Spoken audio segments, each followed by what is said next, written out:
US President Donald Trump says sanctions against Zimbabwe will stay in place despite the changes in government in that country. The decision was announced in a letter to Congress. President Trump's letter notes the November 2017 change in government after former President Robert Mugabe's resignation, saying it offered an extraordinary opportunity for Zimbabwe to set itself on a new path that could allow for re-engagement with Washington. But like several United States senators who held a hearing on Zimbabwe late last year, the Trump administration remains skeptical. Zimbabwe has a new president, but the critical questions of whether the new government reflects material change from Mugabe's decades of rule and what path Zimbabwe is likely to take under President Mnangagwa, these are things still left unsettled. He'd been closely allied with President Mugabe since Mugabe's rise to power.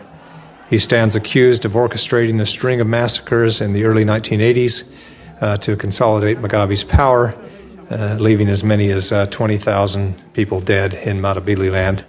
Importantly, a view shared by colleagues across the aisle. I'm concerned that despite the promises made by President Mnangagwa to rooting out corruption, to having free and fair elections, and to overseeing an inclusive government, there is simply not yet enough proof that this regime will be any different than the one before. President Trump has called for concrete actions on the political and economic front by President Emmerson Mnangagwa, who will mark 100 days in office on Tuesday.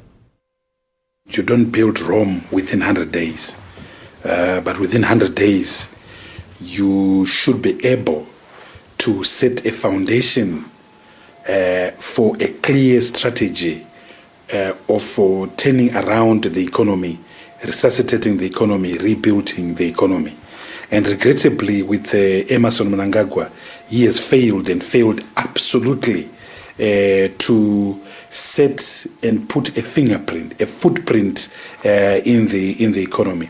And part of his problem was that he actually did not have a plan. He actually did not have a strategy. The United States president says that in response to persisting threats on these fronts, he has determined that it's necessary to continue to maintain the punitive measures. Mnangagwa, some army generals and other top officials are all targeted by measures for alleged human rights abuses and previous election rigging. Shervin Brycebees, SABC News, New York.